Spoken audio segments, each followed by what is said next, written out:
शङ्का तु एवं भवति। इदानीम् अस्मिन् लक्षणे स्वरूपसम्बन्धरूप अवच्छेदकत्वनिवेशकल्पे विशिष्टान्तरविषयितात्व अव्यापकत्वं प्रतिबन्धकतायां निवेशितम् अवच्छेदकतासम्बन्धेन। तथा निवेशे दोषः उक्तः। अतः इदानीम् एवं रीत्या निवेशः क्रियते। विरोध्यनुमिति जनकतानवच्छेदकत्व ज्ञानवैशिष्ट्यानवच्छिन्न प्रतिबन्धकतानवच्छेदकत्व असाधारण्यविषयिताभिन्नत्व एतत्त्रितयाभावे विशिष्टान्तरविषयितात्व अव्यापकत्वं निवेश्यं। तत्र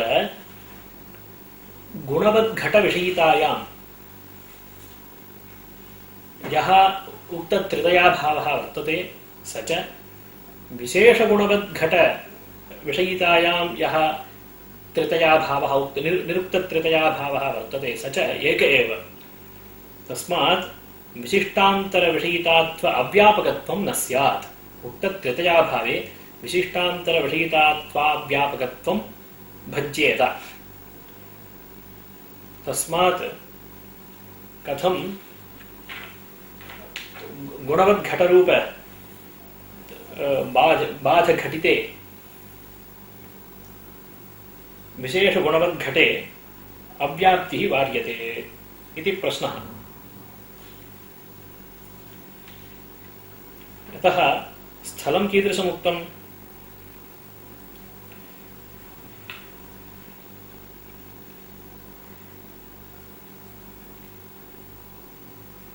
घटः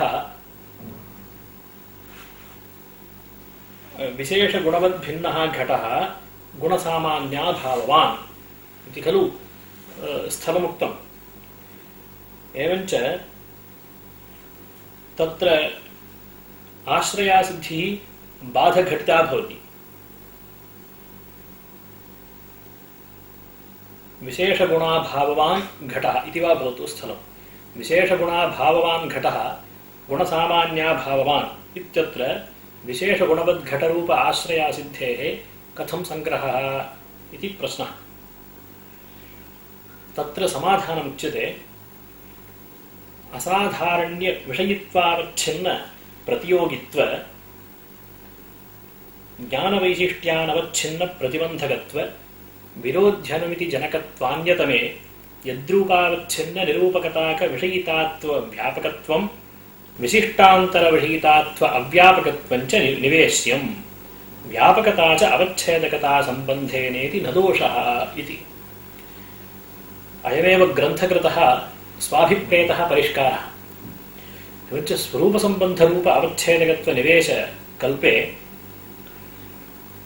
असाधारण्यविषयित्वावच्छिन्न प्रतियोगित्व ज्ञानवैशिष्ट्यानवच्छिन्न प्रतिबन्धकत्व विरोध्यनुमिति जनकत्व अन्यतमे यद्रूपावच्छिन्न निरूपकताक विषयितात्व व्यापकत्वं निवेश्यते। तत्रैव च विशिष्टान्तरविषयितात्व अव्यापकत्वमपि निवेश्यते। एवञ्च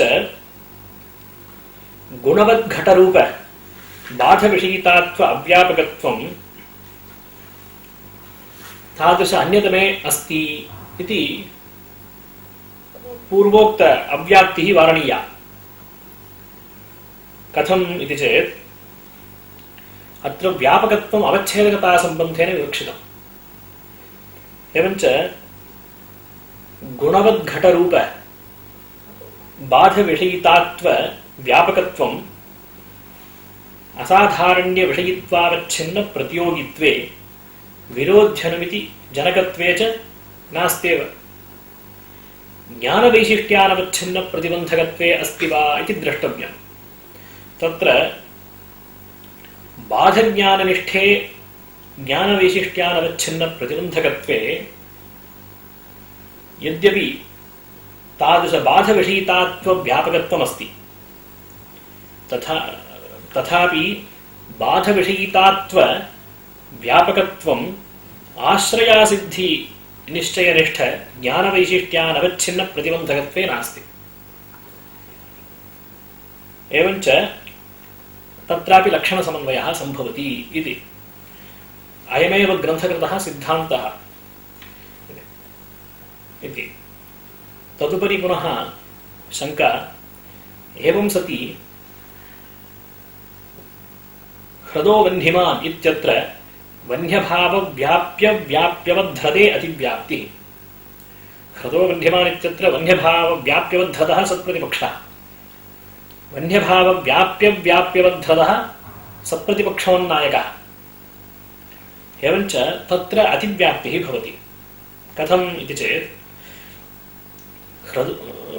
वह्न्यभावव्याप्यव्याप्यवद्धृतत्वावच्छिन्न विषयितात्वव्यापकत्वं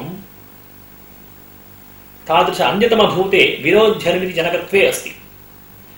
अतः वह्न्यभावव्याप्यव्याप्यवद्धृतत्वावच्छिन्न विषयिता सामान्यं प्रकृतानुमिति विरोध्यनुमिति जनकतावच्छेदकं भवति। यतः अत्र विरोध्यनुमिति जनकत्वपदेन प्रकृतानुमिति विरोध्यनुमिति जनकत्वं ग्राह्यम्। एवञ्च प्रकृतानुमितिः ह्रदो वह्निमान् इत्यनुमितिः, ह्रदे वह्नि वैशिष्ट्यावगाहि अनुमितिः, वैशिष्ट्यावगाह्यनुमितिः। प्रकृतानुमिति विरोध्यनुमितिः ह्रदो वह्न्यभावव्याप्यवान् इत्याकारिका अनुमितिः। तदभावव्याप्यवत्ता निश्चयविधया ह्रदे वह्न्यभावव्याप्यवत्ता निश्चयस्य ह्रदे वह्निमत्ता बुद्धिं प्रति प्रतिबन्धकत्वात्। एवञ्च तादृशविरोध्यनुमिति जनकत्वं ह्रदः वह्न्यभावव्याप्यव्याप्यवान् इत्याकारकनिश्चयस्य भवति। एवञ्च वह्न्यभावव्याप्यव्याप्यवद्धृतत्वावच्छिन्ननिरूपकताकविषयिता सर्वापि प्रकृतानुमिति विरोध्यनुमिति जनकतावच्छेदिका भवति। एवञ्च अवच्छेदकतासम्बन्धेन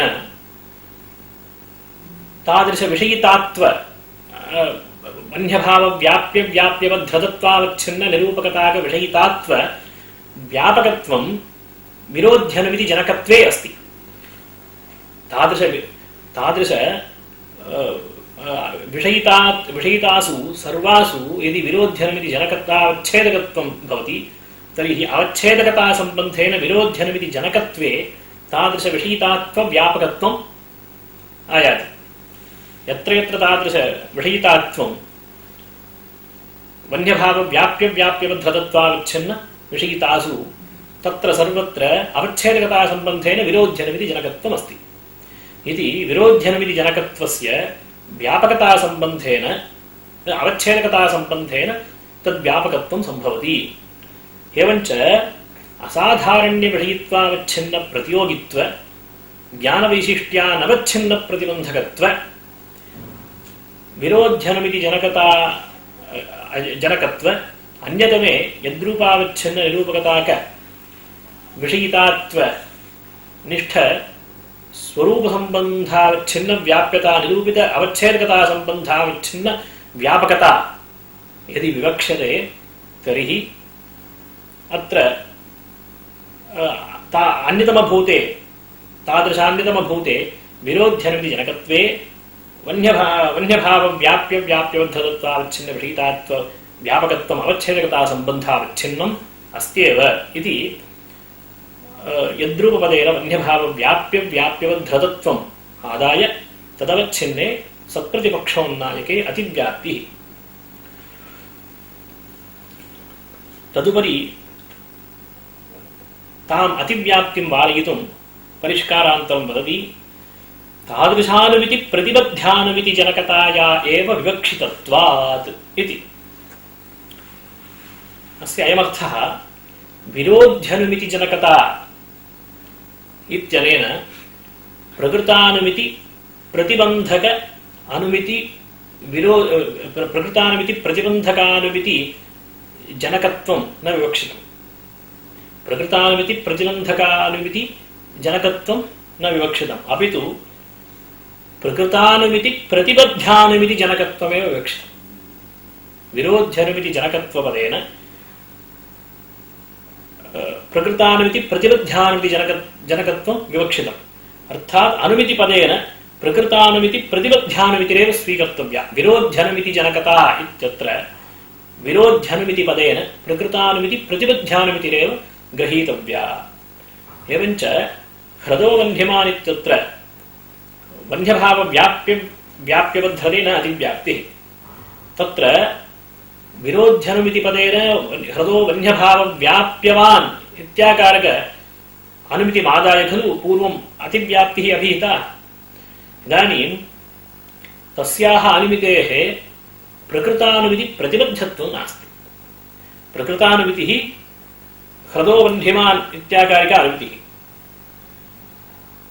एवञ्च ह्रदो वन्ध्यमान् इत्यनुमिति प्रतिबद्धत्वं नास्ति। कुत्र वन्यभाव व्याप्यवान् ह्रदः इति निश्चये। अतः तादृश अनुमिति जनकताविच्छेदक विषयताश्रये वन्यभाव व्याप्यवद्धते अतिव्याप्तिः नास्ति इति समाधानम्। तदुपरि पुनः शंका जायते। एवं सति ह्रदः वह्निव्याप्यवान् इत्यत्र वह्न्यभाव व्याप्यवद्धते अतिव्याप्तिः। इदञ्च वह्निव्याप्यसाध्यकस्थलम्। अतः वह्न्यभाव व्याप्यवद्धतस्य सप्रतिपक्षत्वं न। अतः अलक्ष्ये वह्न्यभाव व्याप्यवद्धते अतिव्याप्तिः। ह्रदो वह्निव्याप्यवान् इत्यत्र कथमतिव्याप्तिः इति चेत् तत्र यद्रूपावच्छिन्न विषयितात्वम् इत्यत्र यद्रूपपदेन वन्यभाव व्याप्यवद्धतत्वं गृह्यते। तदवच्छिन्न विषयितात्व व्यापकत्वं विरोध्यनुमिति जनकत्वे वर्तते। प्रकृतानुमिति विरोध्यनुमिति जनकत्वे वर्तते। इदानीं कथं वर्तते इति चेत् इदानीं प्रकृतानुमिति विरोध्यनुमिति पदेन प्रकृतानुमिति प्रतिबद्ध्यानुमितिः ग्राह्या इत्युक्तम्। एवञ्च प्रकृतानुमितिः ह्रदो वह्निव्याप्यवान् इत्याकारिका अनुमितिः। तत्प्रतिबद्ध्या अनुमितिः विरोध्यनुमितिपदेन गृह्यते। सा च ह्रदो वह्न्यभाववान् इत्याकारिका अनुमितिः। यतः ह्रदो वह्न्यभाववान् ह्रदे वह्न्यभाववैशिष्ट्यावगाहि बुद्धिं प्रति ह्रदे वह्निव्याप्यवत्तावगाहि निश्चयस्य तदभावव्याप्यवत्ता निश्चयविधया प्रतिबन्धकत्वम्। एवञ्च प्रकृतानुमितिः ह्रदो वह्न्यभाववान् इत्यनुमितिं प्रति प्रतिबन्धिका। एवञ्च ह्रदो वह्निव्याप्यवान् इत्याकारक प्रकृतानुमिति प्रतिबद्ध्यानुमितिः इत्यनेन ह्रदः वह्न्यभाववान् इत्याकारिका अनुमितिः गृह्यते। तादृश अनुमिति जनकत्वं वह्न्यभाव व्याप्यवान् ह्रदः इत्याकारक निश्चयस्य भवति परामर्शविधया इति। एवञ्च वह्न्यभाव व्याप्यवद्धृतत्वमपि प्रकृतस्थले यद्रूपपदेन ग्रहीतुं शक्यते। तद्रूपावच्छिन्न विषयिता सामान्ये विरोध्यनुमिति जनकत्वम् अवच्छेदकता संबन्धेन वर्तते। प्रकृतानुमिति प्रतिबद्ध्यानुमिति जनकत्वम् अवच्छेदकता संबन्धेन वर्तते इति कृत्वा ह्रदो वह्निव्याप्यवान् इत्यत्र वह्न्यभाव व्याप्यवद्धते अतिव्याप्तिः इति। इयं 40 कोटिः। तदुपरि पुनः शंका। तत्र समाधानमुच्यते। प्रकृतपरामर्श प्रतिबद्ध्यानुमिति जनकतायाः विवक्षितत्वात् इति। अस्य अयमर्थः प्रकृतानुमिति विरोध्यनुमिति जनकत्वम् इत्यनेन प्रकृतपरामर्श प्रतिबद्ध्यानुमिति जनकत्वमेव विवक्षितम्। एवञ्च प्रकृतपरामर्शः ह्रदो वह्निव्याप्यवान् इत्यत्र प्रकृतपरामर्शः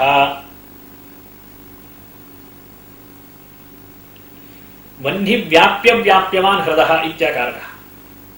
ह्रदो वह्निव्याप्यवान् इति अनुमितिः प्रकृतानुमितिः। तत्र प्रकृतपरामर्शः प्रकृतानुमितिजनकपरामर्शः ह्रदः वह्निव्याप्यवान् इत्याकारकः। तादृश परामर्शप्रतिबध्यानमिति जनकत्वं नास्ति। कथम् इति चेत् ह्रदः वह्न्यभाववान् इति अनुमितिः विरोध्यनुमिति पदेन पूर्वं गृहीता। तस्याः अनुमितेः ह्रदः वह्निव्याप्यव्याप्यवान् इत्याकारकनिश्चय प्रतिबद्धत्वं नास्ति। ह्रदः वह्न्यभाववान् इति अनुमितिः विरोध्यनुमिति पदेन ग्रहीतुं न शक्यते। यतः इदानीं विरोध्यनुमिति पदेन प्रकृतपरामर्शप्रतिबध्यानुमितिः ग्राह्या इत्युच्यते। प्रकृतपरामर्शः ह्रदो वह्निव्याप्यव्याप्यवान् इत्याकारकः। तस्य ह्रदो वह्न्यभाववान् इत्यनुमिति प्रतिबन्धकत्वं नास्ति। यद्यपि वह्निव्याप्यवत्ता निश्चयस्य प्रतिबन्धकत्वमस्ति, परन्तु वह्निव्याप्यव्याप्यवत्ता निश्चयस्य न प्रतिबन्धकत्वम्। एवञ्च प्रकृतपरामर्शाप्रतिबध्यानुमितिः प्रकृतपरामर्शप्रतिबध्यानुमितिः न वह्न्यभाववान् इत्यनुमितिः, ह्रदो वह्न्यभाववान् इत्यनुमितिः न। अतः तादृश अनुमितिजनकतावच्छेदक विषयताश्रये ह्रदो वह्न्यभाववान् इत्याकारक अनुमितिजनकतावच्छेदक विषयताश्रये वह्न्यभावव्याप्यवद्धते अतिव्याप्तेः प्रसक्तिः नास्ति इति समाधानम् उच्यते। तदुपरि पुनः शङ्कते एवं सति ह्रदः जलवान् वह्निव्याप्यात् इति स्थलं। तत्र वह्न्यभावव्याप्यवद्धते अतिव्याप्तिः जलसाध्यकस्थलमिदम्। ह्रदो जलवान् वह्निव्याप्यात् इत्यत्र वह्न्यभावव्याप्यवद्धते अतिव्याप्तिः। यतः इदानीं विरोध्यनुमिति पदेन प्रकृतपरामर्शप्रतिबध्यानुमितिः गृह्यते। एवञ्च प्रकृतपरामर्शः ह्रदः जलव्याप्य वह्निव्याप्यवान् इत्याकारकः। अत्र वह्निव्याप्यस्य हेतुत्वं जलस्य साध्यत्वम्। एवञ्च प्रकृतानुमितिजनकपरामर्शः ह्रदः जलव्याप्य वह्निव्याप्यवान् इत्याकारकः। एवञ्च तादृशपरामर्शप्रतिबद्धत्वं ह्रदो वह्न्यभाववान् इत्यनुमितो वर्तते। जलव्याप्य वह्निव्याप्यवान् ह्रदः इति प्रकृतपरामर्शप्रतिबद्धत्वं ह्रदो वह्न्यभाववान् इत्याकारिकायाम् अनुमितो वर्तते। कथं तदभावव्याप्यवत्ता निश्चयविधया ह्रदे वह्न्यभाववैशिष्ट्यावगाहि बुद्धिं प्रति ह्रदे वह्निव्याप्यवत्ता निश्चयस्य तदभावव्याप्यवत्ता ज्ञानविधया प्रतिबन्धकत्वमस्ति। एवञ्च प्रकृतपरामर्शस्य ह्रदः जलव्याप्य वह्निव्याप्यवान् इत्याकारकस्य ह्रदो वह्न्यभाववान् इत्याकारकानुमिति प्रतिबन्धकत्वम् अक्षतम्। एवञ्च प्रकृतपरामर्शप्रतिबध्यानुमिति पदेन ह्रदो वह्न्यभाववान् इत्याकारकानुमितिः गृह्यते। तज्जनकत्वं ह्रदः वह्न्यभावव्याप्यवान् इत्याकारकनिश्चयस्य भवति। एवञ्च तादृशजनकतायां वह्न्यभावव्याप्यवद्धतत्वावच्छिन्न निरूपितविषयिता अवच्छेदिका भवति। एवञ्च वह्न्यभावव्याप्यवद्धतत्वावच्छिन्न विषयिता सामान्ये अवच्छेदकता सम्बन्धेन प्रकृतानुमिति प्रकृतपरामर्शप्रतिबध्यानुमिति जनकत्वं वर्तते। एवञ्च उक्त तृतयान्यतमे असाधारण्य विषयित्वावच्छिन्न प्रतियोगित्व ज्ञानवैशिष्ट्यानवच्छिन्न प्रतिबन्धकत्व प्रकृतपरामर्शप्रतिबध्यानुमिति जनकत्व अन्यतमे वह्न्यभावव्याप्यवद्धतत्वावच्छिन्न निरूपकताक विषयितात्व व्यापकत्वम् अवच्छेदकता सम्बन्धेन भवति। तस्मात् यद्रूपपदेन वह्न्यभावव्याप्यवद्धतत्वम् आदाय तदवच्छिन्ने वह्न्यभावव्याप्यवद्धते अतिव्याप्तिः इति। तद्वारणाय अनुमितौ विरोध्यनुमितिपदेन ग्राह्यायाम् अनुमितौ प्रकृतपरामर्शप्रतिबद्धत्वमिव प्रकृतपरामर्शप्रतिबन्धकत्वमपि निवेश्यते। एवञ्च ह्रदो वह्न्यभाववानित्यनुमितौ प्रकृतपरामर्शस्य ह्रदे वह्नि व्याप्य वैशिष्ट्यावगाहि निश्चयरूपस्य प्रतिबन्धकत्वेपि ह्रदो वह्न्यभाववानित्यनुमितेः प्रकृतपरामर्शं प्रति अप्रतिबन्धकत्वात् न अतिव्याप्तिः। वह्न्यभावोद्धतनिश्चयस्य ह्रदः जलव्याप्य वह्निव्याप्यवान् इत्याकारक प्रकृतपरामर्शं प्रति प्रतिबन्धकत्वं नास्ति। एवञ्च प्रकृतपरामर्श प्रतिबद्धत्वे सति प्रकृतपरामर्श प्रतिबन्धिका या अनुमितिः तज्जनकत्व घटित अन्यतमे एव इदानीं व्यापकत्वं विवक्ष्यते। यद्रूपावच्छिन्न विषयितात्व व्यापकत्वं विवक्ष्यते। एवञ्च प्रकृते ह्रदो जलवान् वह्निव्याप्यात् इत्यत्र न अतिव्याप्तिः, वह्न्यभावव्याप्यवर्धते न अतिव्याप्तिः इति वक्तव्यं। तथा उच्यते चेत् अर्थात् अनुमिति विरोध्यनुमितौ प्रकृतपरामर्श प्रतिबद्धत्वस्यैव परामर्श प्रतिबन्धकत्वस्यापि निवेशे सत्प्रतिपक्षे लक्षणसमन्वयः न स्यात्। यतः ह्रदो वह्निमान् इत्यत्र ह्रदो वह्न्यभाववानित्यनुमितिमादाय खलु विरोध्यनुमितिपदेन ह्रदे वह्न्यभावावगाह्यनुमितिमादाय खलु लक्षणसमन्वयः कर्तव्यः। तत्र ह्रदो वह्निमान् इत्यनुमितौ प्रकृतपरामर्श प्रतिबन्धकत्वं नास्ति। प्रकृतपरामर्श प्रतिबद्धत्वमस्ति, परन्तु प्रकृतपरामर्श प्रतिबन्धकत्वं नास्ति। तत्र हि ह्रदः वह्निव्याप्यवान् इति प्रकृतपरामर्शः, ह्रदो वह्निमान् इत्यत्र ह्रदो वह्निव्याप्यवान् इति प्रकृतपरामर्शः। तत्प्रतिबद्धत्वं ह्रदो वह्न्यभाववान् इत्यनुमितौ अस्ति। तदभावव्याप्यवत्ता निश्चयविधया ह्रदे वह्निव्याप्यवैशिष्ट्यावगाहि निश्चयस्य प्रतिबन्धकत्वात्। परन्तु तत्प्रतिबन्धकत्वं नास्ति, प्रकृतपरामर्शप्रतिबन्धकत्वं नास्ति। अतः ह्रदः वह्न्यभाववान् इत्यनुमितेः गृहीतुमशक्यत्वात् तज्जनकतावच्छेदकविषयताश्रये सत्प्रतिपक्षे लक्षणसमन्वयो न स्यात्। तथा च वह्न्यभावव्याप्यवर्धते अव्याप्तिः। एवञ्च प्रकृतपरामर्शप्रतिबन्धकत्वं निवेशयितुं न शक्यते।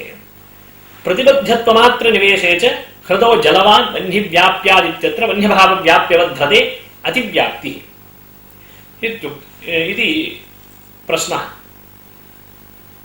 तस्य समाधानम् एवमुच्यते। तादृशानुमितित्वव्यापक प्रतिबद्धता विशिष्टजनकतायाः एव विरोध्यनुमिति जनकतापदेन विवक्षितत्वात् इति। वैशिष्ट्यं स्वावच्छेदकावच्छिन्न प्रतिबद्धता निरूपित प्रतिबन्धकतावृत्ति भेद प्रतियोगितावच्छेदकत्व स्वनिरूपित प्रतिबन्धकतावच्छेदक विषयित्वावच्छिन्न अनुमितिनिष्ठजन्यता निरूपितत्व उभय संबंधेन भेद प्रतियोगितावच्छेदकता स्वसमानाधिकरण भेद प्रतियोगितावच्छेदकत्व संबंधावच्छिन्ना इति। अत्र विरोध्यनुमिति जनकतापदेन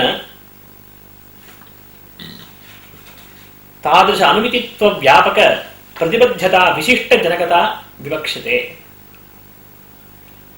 तत्र प्रतिबद्धता वैशिष्ट्यं जनकतायां केन संबंधेन इति चेत् स्वनिरूपित प्रतिबन्धकता व्याप्यत्व स्वावच्छेदकावच्छिन्न प्रतिबद्धता निरूपित प्रतिबन्धकतावच्छेदक विषयित्वावच्छिन्न अनुमितिनिष्ठ जन्यता निरूपितत्व उभय संबंधेन इति ग्रन्थकारस्य अभिप्रायः। तत्र वैशिष्ट्यं स्वावच्छेदकावच्छिन्न प्रतिबद्धता निरूपित प्रतिबन्धकता वृत्ति भेद प्रतियोगितावच्छेदकत्व स्वनिरूपित प्रतिबन्धकतावच्छेदक विषयित्वावच्छिन्नानुमिति निष्ठजन्यता निरूपितत्व उभय संबंधेन इत्युक्तम्। अत्र अनुगमे प्रतिबन्धकता वृत्ति भेद प्रतियोगितावच्छेदकत्व भेद प्रतियोगितावच्छेदकत्वम् इत्युक्तम्। प्रतिबद्धता वैशिष्ट्यं जनकतायाः उभयसम्बन्धेन उक्तम्। तत्र स्वावच्छेदकावच्छिन्न प्रतिबद्धता निरूपित प्रतिबन्धकता वृत्तिभेद प्रतियोगितावच्छेदकत्वम् एकः सम्बन्धः। द्वितीयसम्बन्धस्तु स्पष्टः। स्वनिरूपित प्रतिबन्धकतावच्छेदक विषयित्वावच्छिन्न अनुमितिनिष्ठजन्यता निरूपितत्वं द्वितीयः सम्बन्धः। स्वपदेन प्रतिबद्धता ग्राह्या। प्रतिबद्धता निरूपित प्रतिबन्धकतावच्छेदक विषयित्वावच्छिन्न अनुमितिनिष्ठजन्यता निरूपितत्वं जनकतायां वर्तते। परन्तु यः प्रथमः सम्बन्धः तस्य उपवादनम् एवं क्रियते। प्रथमसम्बन्धेन तादृश प्रतिबद्धता निरूपित प्रतिबन्धकता व्याप्यत्वं विवक्ष्यते। प्रकृतानुमितित्व व्यापक प्रतिबद्धता निरूपित प्रतिबन्धकता व्याप्यत्वं विवक्ष्यते। अस्मादनुगमात् कथं लभ्यते इति चेत् व्याप्यत्वं नाम कीदृशम्? इदानीं धूमे वह्निव्याप्यत्वमस्ति।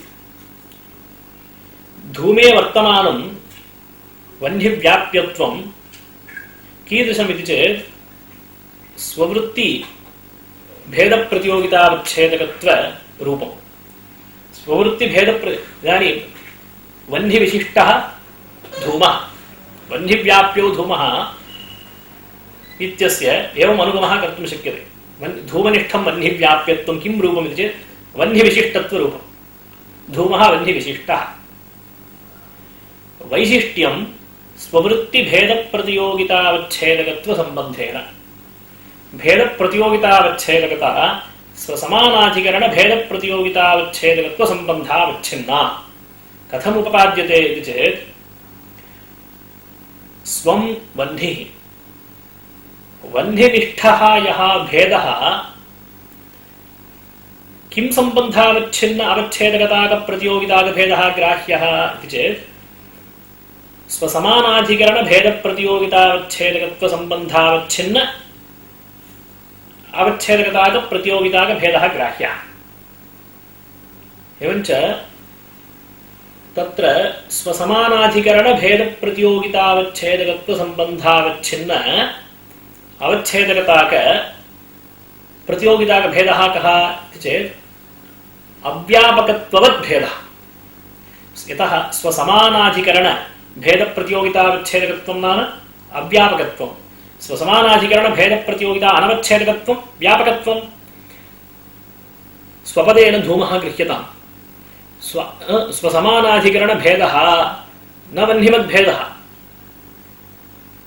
न वह्निमद्भेदः अपि तु घटवद्भेदः।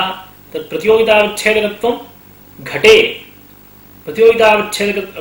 एवञ्च अव्यापकत्वं धूम अव्यापकत्वं घटादौ। तदेव च अव्यापकत्वं स्वसमानाधिकरणभेदप्रतियोगितावच्छेदकत्वम् इत्युच्यते। अव्यापकत्वसम्बन्धावच्छिन्न अवच्छेदकताक स्ववृत्तिभेदः कः इति चेत् धूमे अव्यापकत्ववद्भेदः वह्नौ धूमाव्यापकत्ववद्भेदः वर्तते। एवञ्च तादृशभेदप्रतियोगितावच्छेदकत्वम् एवञ्च अव्यापकत्वसम्बन्धेन धूम अव्यापकत्ववद्भेदः वह्नौ वर्तते। एवञ्च अव्यापकत्वसम्बन्धेन धूमवद्भेदः, अव्यापकत्वसम्बन्धेन धूमवद्भेदः वह्नौ वर्तते। अव्यापकत्वसम्बन्धेन धूमवद्भेदः वह्नौ वर्तते। एवञ्च तादृश भेदप्रतियोगिता अवच्छेदकत्वं धूमे वर्तते। एवञ्च धूमे वह्निव्याप्यत्वं नाम स्ववृत्तिभेदप्रतियोगितावच्छेदकत्वं। स्ववृत्तिभेदः यः स्वसमानाधिकरणभेदप्रतियोगितावच्छेदकत्वसम्बन्धावच्छिन्न अवच्छेदकताकप्रतियोगिताकभेदः इत्युक्ते अव्यापकत्वसम्बन्धेन धूमवद्भेदः। तादृशभेदप्रतियोगितावच्छेदकत्वं धूमे अस्ति। अर्थात् धूमं प्रति वह्निः व्यापकः, अर्थात् वह्निं प्रति धूमस्य व्याप्यत्वं सिद्ध्यति। इति अनुगम सरणिः। तथा च प्रकृतेऽपि प्रतिबन्धकता वृत्तिभेदप्रतियोगितावच्छेदकत्वम् इत्युक्तम्। तत्र भेदप्रतियोगितावच्छेदकता स्वसमानाधिकरणभेदप्रतियोगितावच्छेदकता सम्बन्धावच्छिन्ना इत्युक्तम्। एवञ्च अव्यापकत्वसम्बन्धेन भेदः विवक्षितः। अव्यापकत्वसम्बन्धावच्छिन्न अवच्छेदकताप्रतियोगिताभेदः विवक्षितः। एवञ्च अनेन सम्बन्धेन प्रतिबन्धकता व्याप्यत्वं लभ्यते। कुत्र? जनकतायां। जनकतां प्रति प्रतिबन्धकतायाः व्यापकत्वं लभ्यते,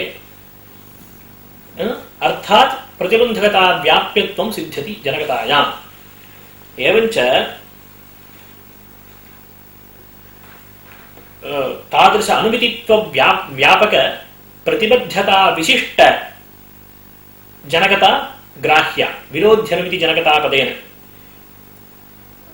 एवञ्च कीदृशी जनकता सा इति चेत् स्वनिरूपित प्रतिबन्धकता व्याप्या एवं स्वावच्छेदकावच्छिन्न प्रतिबद्धता निरूपित प्रतिबन्धकतावच्छेदक विषयित्वावच्छिन्न अनुमितिनिष्ठ जन्यता निरूपिता च या जनकता सा ग्राह्या प्रकृतलक्षणे विरोध्यनुमिति जनकता पदेन। एवञ्च वन्यभाव व्याप्य व्याप्यवद्धते अतिव्याप्तिः नास्ति। असाधारण्य विषयित्वावच्छिन्न प्रतियोगित्व ज्ञानवैशिष्ट्यानवच्छिन्न प्रतिबन्धकत्व विरोध्यनुमिति जनकत्वान्यतमे यद्रूपावच्छिन्न निरूपकताक विषयितात्व व्यापकत्वम् अवच्छेदकता सम्बन्धेन विवक्षणीयम् इति सिद्धान्ते प्रथमम् आपादितः दोषः कः? हृदो वह्निमान् इत्यत्र सत्प्रतिपक्षोन्नायके वन्यभाव व्याप्य व्याप्यवद्धते अतिव्याप्तिः प्रथमम् आपादिता। ततः परं विरोध्यनुमिति पदेन प्रकृतानुमिति प्रतिबद्ध्यानुमितिः ग्राह्या इत्युक्तं। तत्रापि दोषः उक्तः। पुनः प्रकृत परामर्श प्रतिबद्ध्यानुमितिः ग्राह्या इत्युक्तं। तत्र हृदो जलवान् वह्निव्याप्यादित्यत्र वन्यभाव व्याप्यवद्धते अतिव्याप्तिः उक्ता। यदि प्रतिबन्धकत्वमपि प्रकृत परामर्श प्रतिबन्धकत्वमपि विरोध्यनुमितौ विवक्ष्यते तर्हि सत्प्रतिपक्षे लक्षणसमन्वयो न स्यात् इत्युक्तम् इति कोटिक्रमः। आदौ अभिहितः यः दोषः यथाश्रुतविरोध्यनुमिति जनकत्व घटितान्यतमे यदा व्यापकत्वं विवक्ष्यते तर्हि हृदो वह्निमान् इत्यत्र वन्यभाव व्याप्य व्याप्यवद्धते अतिव्याप्तिः इति दोषः उक्तः। तं दोषमिदानीं वारयति। तत्र जनकतायां तादृश अनुमितित्वव्यापक प्रतिबद्धता निरूपित प्रतिबन्धकता व्याप्यत्वं नास्ति। तत्र प्रतिबद्धता का? हृदये वह्निवैशिष्ट्यावगाहि बुद्धित्वावच्छिन्न प्रतिबद्धता। तादृश प्रतिबद्धता निरूपित प्रतिबन्धकतावच्छेदक प्रतिबन्धकतावच्छेदक विषयित्वावच्छिन्न प्रतिबन्धकतावच्छेदक वन्यभाव व्याप्यवद्धृतत्वावच्छिन्न विषयित्वावच्छिन्न अनुमितिनिष्ठ जन्यता निरूपित जनकतावच्छेदकत्वं वन्यभाव व्याप्य व्याप्यवद्धृतत्वावच्छिन्न निरूपकताक विषयितायां वर्तते। तथापि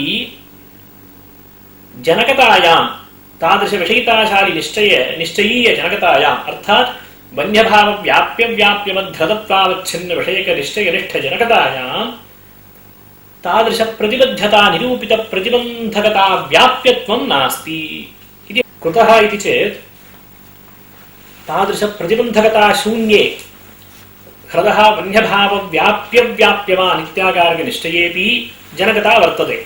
एवञ्च प्रतिबन्धकतातिरिक्तवृत्तित्वमेव वर्तते। प्रतिबन्धकता शून्यवृत्तित्वं वर्तते जनकतायां।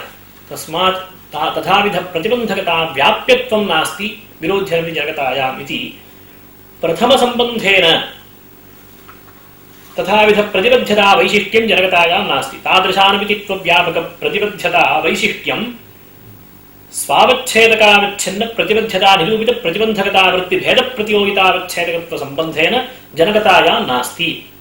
तस्मात् तद्घटित उभय संबंधेन प्रतिबद्धता विशिष्ट जनकता न हृदो वन्यभाव व्याप्य व्याप्यवान् इति निश्चयीय जनकता तस्मात् तथाविध जनकतावच्छेदक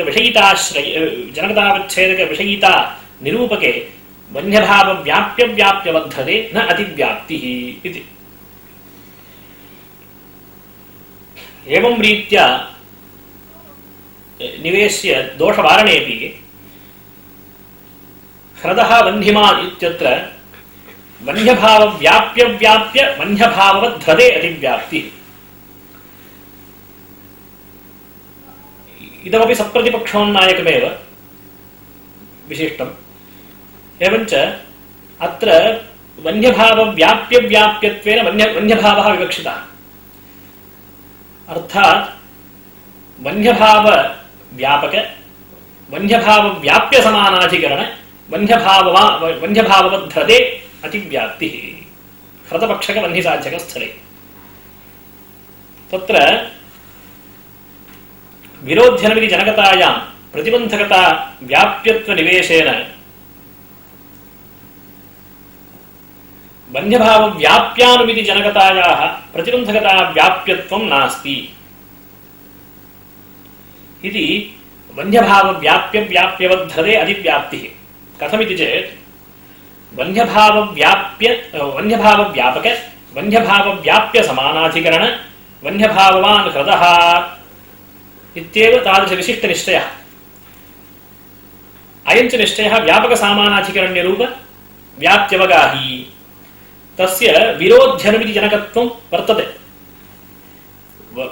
विरोध्यनमितिः वह्न्यभाव व्याप्यवत्तानुमितिः ह्रदो वह्न्यभाव व्याप्यवान् इत्यनुमितिः तज्जनकत्वं प्रकृत वह्न्यभाव व्याप्य निरूपित व्याप्त्यवगाहिनः प्रकृत निश्चयस्य संभवति एवं प्रतिबन्धकत्वमपि संभवति कथम् इति चेत् ह्रदे वह्न्यभाव वैशिष्ट्यावगाहित्वात् वह्न्यभाव व्यापक वह्न्यभाव व्याप्य समानाधिकरण वह्न्यभाववान् ह्रदः इत्याकारकः खलु निश्चयः ह्रदे वह्न्यभाव वैशिष्ट्यमपि अवगाहते एवञ्च ह्रदे वह्निवैशिष्ट्यावगाहि बुद्धित्वावच्छिन्न प्रतिबद्धता निरूपित प्रतिबन्धकत्वमस्ति एवञ्च वह्न्यभाव व्याप्य व्याप्य वह्न्यभाववद्धतत्वावच्छिन्न विषयक निश्चयेषु सर्वत्र प्रतिबन्धकत्वमस्ति प्रकृतानुमितित्व व्यापक प्रतिबद्धता निरूपित प्रतिबन्धकत्वमस्ति तस्मात्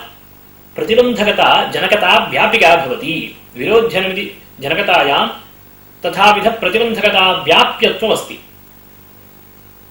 तस्मात् विरोध्यनमिति जनकत्व एवञ्च विरोध्यनमिति जनकत्वे प्रतिबन्धकता व्याप्यत्वस्य सत्त्वात् वह्न्यभाव व्याप्य व्याप्य वह्न्यभाववद्धते अतिव्याप्तिः भवति अत्र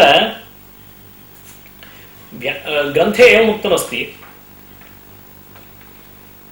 व्यापकसामानाधिकरण्यरूप व्याप्त्यवगाहि तज्ज्ञानीयानुमिति जनकतायाः प्रतिबन्धकता व्याप्यत्वात् इति तत्र व्यापकसामानाधिकरण्यरूप व्याप्त्यवगाहि इति किमर्थमुक्तम् इति चेत् पूर्वपक्षव्याप्ति विषयकज्ञानीय जनकतायाः प्रतिबन्धकता व्याप्यत्वं नास्ति यतः तदभाववदवृत्तित्वरूप व्याप्ति विषयकत्वे निश्चयस्य आकारः एवं स्यात् वह्न्यभाव व्याप्याभाववदवृत्तिमद्धृदः ह्रदः वह्न्यभाव व्याप्याभाववदवृत्तिमान् इति स्यात् तन्निश्चयस्य तु प्रकृतानुमिति प्रतिबन्धकत्वं दुर्घटम् तस्मात् तन्निश्चयीय विरोध्यनमिति जनकतायाः प्रतिबन्धकता व्याप्यत्वम् उपपादयितुं न शक्येत तस्मात् प्रतिबन्धकत्व सम्पादनाय तन्निश्चयस्य प्रतिबन्धकत्व सम्पादनाय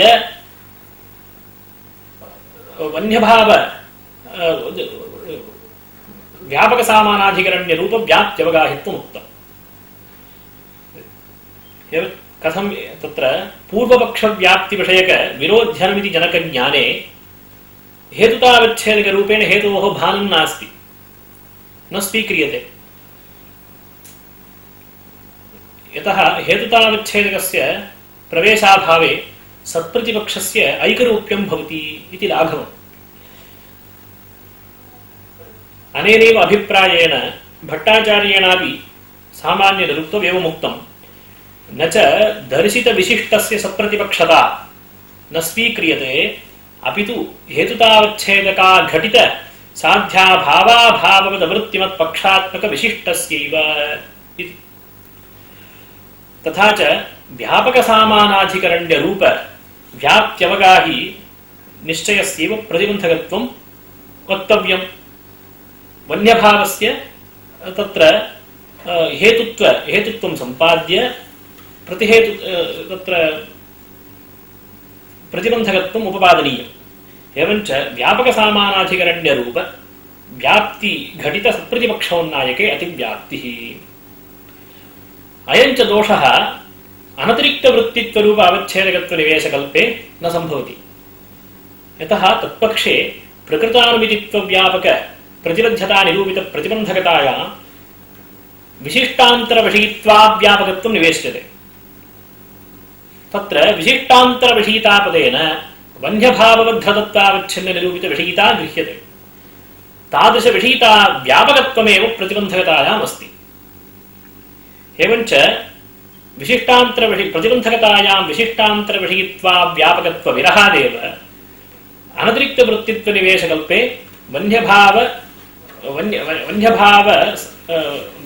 वन्यभावव्याप्य समानाधिकरण व्यापकसामानाधिकरण्य घटित सत्प्रतिपक्षोन्नायके अतिव्याप्तिवारणं सम्भवति। स्वरूपसम्बन्ध रूप अवच्छेदकत्वनिवेशे तु विशिष्टान्तरविषयितात्व अव्यापकत्वं निरुक्त अन्यतमे निवेश्यते। तच्च अक्षतं प्रकृते। अतः लक्षणसमन्वयसम्भवात् प्रकृते दोषः। अत्र काचित् शङ्का स्यात्। वन्यभावव्याप्य वन्यभाववद्धते अतिव्याप्तिरिदानीम् उक्ता। वन्यभावव्याप्यवद्धते एव अतिव्याप्तिः वक्तुं शक्यते खलु? कथम् इति चेत् वन्यभावव्याप्यवान् वन्यभावव्याप्यवांश्च हृदः इति ज्ञानविशिष्टज्ञानत्वेन हृदे वह्निवैशिष्ट्यावगाहि बुद्धिं प्रति वन्यभावव्याप्यवद्धदत्तावच्छिन्नविषयकनिश्चयस्य प्रतिबन्धकत्वमस्ति। एवञ्च हृदो वह्निमान् इत्यत्र वन्यभावव्याप्यवद्धते एव अतिव्याप्तिः वक्तुं शक्यते। तत्र अतिव्याप्तिम् अनभिधाय व्यापकसामानाधिकरण्यघटिते सत्प्रतिपक्षोन्नायके वन्यभावव्याप्य वन्यभाववद्धरूपे अतिव्याप्तिः कुतः उक्ता इति प्रश्नः। तत्र समाधानम् उच्यते। ज्ञानभेदेन विषयिताभेदः नास्ति।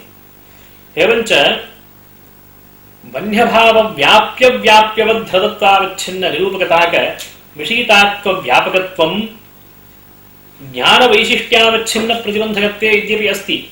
तथापि ज्ञानवैशिष्ट्यानवच्छिन्न प्रतिबन्धकत्वे तन्नास्ति इति तत्र अतिव्याप्तिः नोक्ता इति। तदुपरि पुनः शङ्का। एवं सति विरोध्यनुमिति जनकतायामपि वन्यभावव्याप्यवद्धदत्वावच्छिन्न निरूपित विषयितात्व व्यापकत्वं नास्ति। अतः तत एव हृदो वह्निमान् इत्यत्र वन्यभावव्याप्यवद्धते अतिव्याप्तिवारणं सम्भवति। किमर्थं जनकतायां प्रतिबन्धकता व्याप्यत्वविशेषणं निवेशितम्? यतः उक्तज्ञानविशिष्टज्ञान साधारण वन्यभावव्याप्यवद्धदत्तावच्छिन्न विषयितायाः विरोध्यनमिति जनकतावच्छेदकत्वमेव नास्ति। तस्मात् विरोध्यनमिति जनकतायां वन्यभावव्याप्यवद्धद विषयितात्वव्यापकत्वाभावादेव अतिव्याप्तिः वारयितुं शक्यते। अतः प्रतिबन्धकता व्याप्यत्वविशेषं जनकतायां व्यर्थम् इति। तत्र समाधानमुच्यते। जनकतावच्छेदकत्वं यदि स्वरूपसम्बन्धेन विवक्ष्यते तदा केवलज्ञानीय वन्यभावव्याप्यव्याप्यवद्धतत्वावच्छिन्न विषयितायाः यथा जनकतावच्छेदकत्वं तथा ज्ञानविशिष्टज्ञानीयायाः वन्यभावव्याप्यव्याप्यवद्धतविषयितायाः अपि जनकतावच्छेदकत्वम् अस्ति इति अतिव्याप्तिः प्रसजति। तद्वारणाय प्रतिबन्धकताव्याप्यत्वं जनकतायां निवेशितम् इति। एवञ्च हृदो वह्निमान् इत्यत्र वन्यभावव्याप्यव्याप्य वन्यभावबद्धते अतिव्याप्तिः तिष्ठति। तद्वारणाय एवं प्रयासः क्रियते। जनक विरोध्यनुमिति जनकत्वम् एकधर्मावच्छिन्नम् अङ्गीक्रियते। एकरूपेण जनकतायाः अङ्गीकारात् जनकतायाः प्रतिबन्धकताव्याप्यत्वं नास्ति उक्तस्थले इति। कः अभिप्रायः इति चेत् तत्र विरोध्यनमिति पदेन हृदो वह्निमान् इत्यत्र वन्यभावव्याप्यव्याप्य वन्यभावबद्धते अतिव्याप्तिः कथं भवति? विरोध्यनुमिति पदेन वन्यभावव्याप्यवद्धत विषयक अनुमितिं गृहीत्वा तज्जनकत्वं तन्निश्चये वर्तते इति तादृशविशिष्टे सत्प्रतिपक्षोन्नायके अतिव्याप्तिरुक्ता। तत्र विरोध्यनुमिति जनकत्वं वन्यभावव्यापक वन्यभावव्याप्यसमानाधिकरणवन्यभाववान् हृदः इति निश्चयस्य यथा भवति तथा घटाभावव्यापक वन्यभावव्याप्यसमानाधिकरणघटाभाववान् पटाभावव्यापक वन्यभावसमानाधिकरणपटाभाववान् हृदः इत्यादीनां निश्चयानामपि जनकत्वं भवति। तेषां च सर्वेषां निश्चयानाम् एकरूपेण जनकत्वं स्वीक्रियते। एकरूपं किम् इति चेत् धर्मविशिष्ट अभावत्वावच्छिन्न प्रकारता निरूपित ह्रदत्वावच्छिन्न विशेष्यताशालि निश्चयत्वम् इति। प्रकारतायां धर्मवैशिष्ट्यं स्वावच्छिन्न प्रतियोगित्वसम्बन्धावच्छिन्न प्रकारता निरूपित अभावत्वावच्छिन्न प्रकारता निरूपित व्यापकत्वनिष्ठ प्रकारता निरूपित वन्यभावव्याप्यत्वावच्छिन्न प्रकारता निरूपित सामानाधिकरण्य प्रकारता निरूपितत्व स्वावच्छिन्न प्रतियोगिता संबंधावच्छिन्न प्रकारता निरूपितत्व उभय संबंधेन इति। एवञ्च धर्मविशिष्ट अभावत्वावच्छिन्न प्रकारता निरूपित ह्रदत्वावच्छिन्न विशेष्यताशालि निश्चयत्वेन एकरूपेण प्रतिबन्धकत्वम् अङ्गीक्रियते, जनकत्वम् अङ्गीक्रियते। एवञ्च एकरूपेण जनकतायाः स्वीकारे वन्यभावव्यापक वन्यभावव्याप्यसमानाधिकरण वन्यभाववान् हृदः इति ज्ञाननिष्ठायाः जनकतायाः घटाभावव्यापक वन्यभावव्याप्यसमानाधिकरण घटाभाववान् हृदः इति निश्चयेऽपि सत्त्वात् तत्र च प्रतिबन्धकतायाः प्रकृतानुविदित्वव्यापक प्रतिबद्धता निरूपित प्रतिबन्धकतायाः अभावात् तादृश प्रतिबन्धकता व्याप्यत्वं जनकतायां न सम्भवति। यतः घटाभावविषयकनिश्चयस्य प्रकृतानुमिति प्रतिबन्धकत्वं नास्ति। वन्यभावावगाहि निश्चयस्य हृदे वन्यभाववैशिष्ट्यावगाहि निश्चयत्वेन प्रतिबन्धकत्वं वन्यभाववद्धृतत्वावच्छिन्न विषयक निश्चयत्वेन प्रतिबन्धकत्वम्। अतः प्रतिबन्धकतायाः जनकता व्यापकत्वं नास्ति इति पूर्वोक्त सत्प्रतिपक्षोन्नायके न अतिव्याप्तिः इति। तदुपरि पुनः शङ्का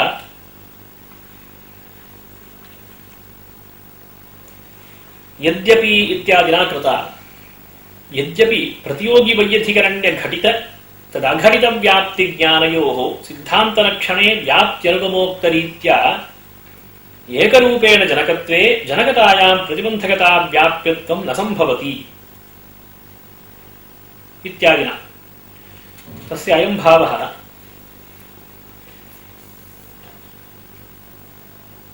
व्याप्तिः द्विविधा प्रतियोगी वैयधिकरण्य घटिता तदघटिता च इति। तत्र प्रतियोगी वैयधिकरण्य घटित व्याप्ति विषयक ज्ञानस्य प्रतियोगी वैयधिकरण्य अघटित व्याप्ति विषयक ज्ञानस्य च एकरूपेण जनकत्वम् अङ्गीक्रियते इति भट्टाचार्यैः उक्तम्। तत्र प्रतियोगी वैयधिकरण्य घटित तदघटित व्याप्त्योः अनुगमेन तद्विषयक निश्चयस्यापि अनुगमः सम्भवति।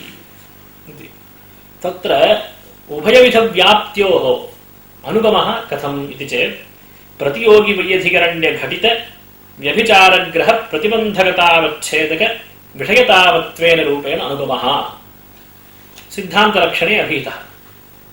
एवञ्च उभयविध व्याप्ति घटित उभयविध व्याप्ति विषयक परामर्शनिष्ठ जनकता एकधर्मावच्छिन्ना संपद्यते।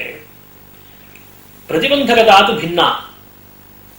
एवञ्च हृदोबन्धिमान् इत्यादौ वन्यभावव्याप्यवद्धृदादौ सिद्धान्तव्याप्तिघटिते सत्प्रतिपक्षे लक्षणसमन्वयः कथं भवति इति प्रश्नः।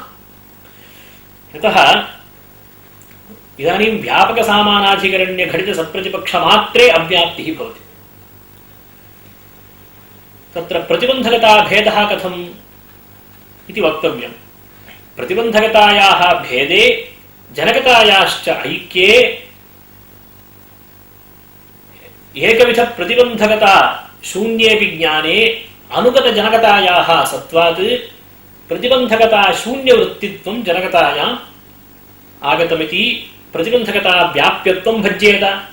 तथा च व्यापकसामानाधिकरण्यघटित सत्प्रतिपक्षे कथं लक्षणसमन्वयः इति।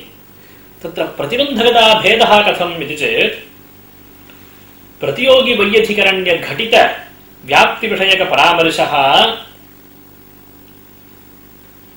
अव्याप्यवृत्तित्वज्ञानकाले प्रतिबन्धकः न भवति। वन्यभावः अव्याप्यवृत्तिः इति वन्यभावधर्मिक अव्याप्यवृत्तित्वज्ञानकालीनस्य प्रतियोगी वैयधिकरण्यघटितव्याप्तिविषयकनिश्चयस्य अनुमिति प्रतिबन्धकत्वं न भवति। तत्र हृदो वह्निमान् इति बुद्धिं प्रति हृदः वन्यभावव्याप्यवान् इत्याकारकनिश्चयस्य प्रतियोगी वैयधिकरण्यघटितव्याप्तिविषयकस्य प्रतिबन्धकता अव्याप्यवृत्तित्वग्रहविरहावच्छिन्ना उच्यते, अङ्गीक्रियते। अव्याप्यवृत्तित्वग्रहकालीनस्य तथाविध निश्चयस्य प्रतिबन्धकत्वाभावात् तन्निश्चयीयप्रतिबन्धकतायाम् अव्याप्यवृत्तित्वग्रहविरहस्य विशेषणत्वम् अङ्गीक्रियते। एवञ्च अव्याप्यवृत्तित्वग्रहविरहावच्छिन्ना प्रतिबन्धकता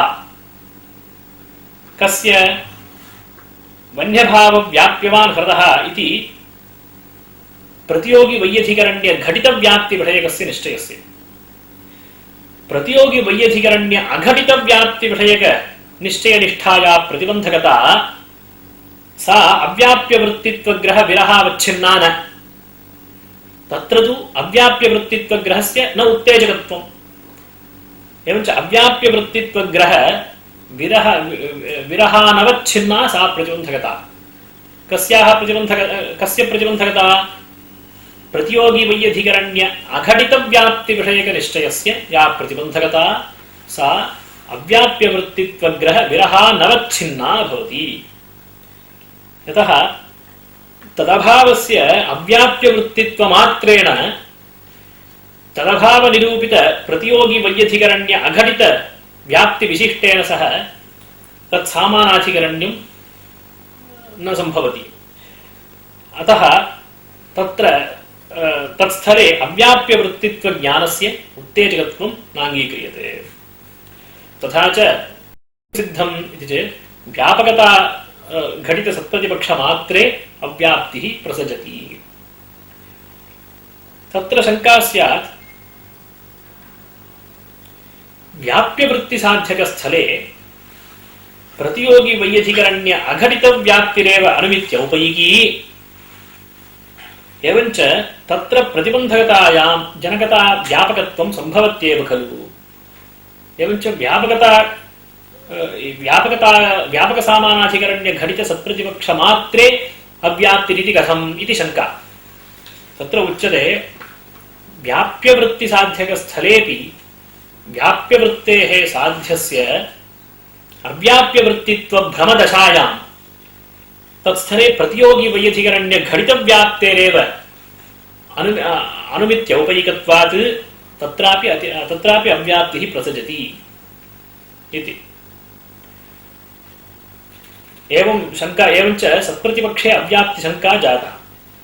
तद्वारणाय एवमुक्तं तथापि इत्यादिना। तथापि अव्याप्यवृत्तित्वग्रहविरहावच्छिन्न प्रतिबन्धकतानवच्छेदकीभूत स्वावच्छेदक अभावत्वावच्छिन्न विषयता विशिष्ट आश्रयता सम्बन्धेन जनकतायां व्याप्यत्वस्य निवेशनीयतया न दोषः इति। कः अर्थः इति चेत्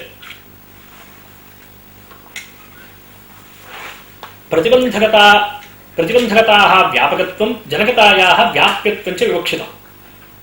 तत्र प्रतिबन्धकतायाः व्यापकत्वं स्वरूपसम्बन्धेन विवक्ष्यते। जनकतायाः परं व्याप्यत्वं न केवल स्वरूपसम्बन्धेन अपितु अव्याप्यवृत्तित्वग्रहविरहावच्छिन्न प्रतिबन्धकतानवच्छेदकीभूत स्वावच्छेदक अभावत्वावच्छिन्न विषयता विशिष्ट आश्रयता सम्बन्धेन उच्यते जनकतायाः व्याप्यत्वम्। तत्र समन्वयः कथम् इति चेत् जनकतायाः निरुक्तसम्बन्धेन अधिकरणम् अर्थात् अव्याप्यवृत्तित्वग्रहविरहावच्छिन्न प्रतिबन्धकतानवच्छेदकीभूत स्वावच्छेदक अभावत्वावच्छिन्न विषयता विशिष्ट आश्रयता सम्बन्धेन अधिकरणं किम् इति चेत् प्रतियोगी वैयधिकरण्य अघटित व्याप्तिविषयक परामर्श एव। एवञ्च जनकता प्रतिबन्धकतयोः व्याप्यव्यापकभावः प्रतियोगी वैयधिकरण्य अघटित व्याप्तिविषयक परामर्शान्तर्भावेन विवक्ष्यते। कथम् इति चेत् अव्याप्यवृत्तित्वग्रह विरहावच्छिन्न प्रतिबन्धकता प्रतियोगी वैयधिकरण्य घटित व्याप्ति निश्चयनिष्ठा। प्रतियोगी वैयधिकरण्य घटित व्याप्ति विषयक निश्चयनिष्ठ प्रतिबन्धकतायां खलु अव्याप्यवृत्तित्वग्रहस्य उत्तेजकत्वम्। एवञ्च अव्याप्यवृत्तित्वग्रह विरहावच्छिन्नाया प्रतिबन्धकता इत्युक्ते का प्रतिबन्धकता प्रतियोगी वैयधिकरण्य घटित व्याप्ति विषयक निश्चयनिष्ठ प्रतिबन्धकता तदनवच्छेदकीभूत अभावत्वावच्छिन्न विषयता तदघटित व्याप्ति ज्ञानीय अभावत्वावच्छिन्न विषयता। प्रतियोगी वैयधिकरण्य घटित व्याप्ति निष्ठायां प्रतिबन्धकतायाम् अनवच्छेदकीभूताया अभावत्वावच्छिन्न विषयता प्रतियोगी वैयधिकरण्य अघटित व्याप्ति विषयक निश्चयीय अभावत्वावच्छिन्न विषयता तद्विशिष्ट आश्रयता सम्बन्धेन तादृश विषयता विशिष्ट आश्रयता सम्बन्धेन जनकतायाः आश्रयः स एव परामर्शः अर्थात् प्रतियोगी वैयधिकरण्य अघटित व्याप्ति विषयकः परामर्शः। तत्र प्रतिबन्धकता वर्तते। एवञ्च प्रतिबन्धकतायाः जनकता व्यापकत्वं सम्भवति। जनकतायाः अनुगतत्वेपि एकधर्मावच्छिन्नत्वेपि एतादृश सम्बन्धेन प्रतियोगी वैयधिकरण्य अघटित व्याप्ति विषयक ज्ञाने एव सत्वात् प्रतियोगी वैयधिकरण्य घटित व्याप्ति विषयक परामर्शे असत्वात् प्रतियोगी वैयधिकरण्य अघटित व्याप्ति विषयक निश्चये च प्रतिबन्धकतायाः अक्षतत्वात् जनकता प्रतिबन्धकतयोः व्याप्य व्यापकभावः अक्षतः प्रतिबन्धकता व्याप्यत्वं निरुक्त जनकतायां वर्तते इति सत्प्रतिपक्षे व्यापकसामानाधिकरण्य घटिते सर्वत्र लक्षणसमन्वयः भवति इति। अत्र प्रतियोगी वैयधिकरण्य अघटित व्याप्तिनिश्चयीय व्यापकता घटक अभावत्वावच्छिन्न विषयतायाः अव्याप्यवृत्तित्वग्रह विरहावच्छिन्न प्रतिबन्धकतानवच्छेदकत्वं कथम् इति। अतः ज्ञानभेदेन विषयताभेदः नाङ्गीक्रियते। एवञ्च तद्घटित अर्थात् प्रतियोगी वैयधिकरण्य घटित व्याप्तिविषयकनिश्चयीय अभावत्वावच्छिन्न विषयतायाः प्रतिबन्धकतावच्छेदकत्वं भवत्येव। तस्मात् तादृश अभावत्वावच्छिन्न अर्थात् प्रतियोगी वैयधिकरण्य अघटित व्याप्तिविषयकनिश्चयीय अभावत्वावच्छिन्न विषयतायाः अव्याप्यवृत्तित्वग्रह विरहावच्छिन्न प्रतिबन्धकता अनवच्छेदकत्वं कथम् इति शङ्का नैव कर्तुं शक्यते। कुतः इति चेत् समानाकारकज्ञानीय विषयतयोरेव भेदः नाङ्गीक्रियते। समानाकारकज्ञानेष्वेव विषयताभेदः प्रामाणिकः। अत्र तु समानाकारकत्वं नास्ति। व्यापकता घटक प्रतियोगी वैयधिकरण्य विषयकत्व तदविषयकत्वाभ्याम् उभयोः ज्ञानयोः भिन्नाकारकत्वमेव न तु समानाकारकत्वम्। अतः तदीय विषयितयोः भेद एव इति।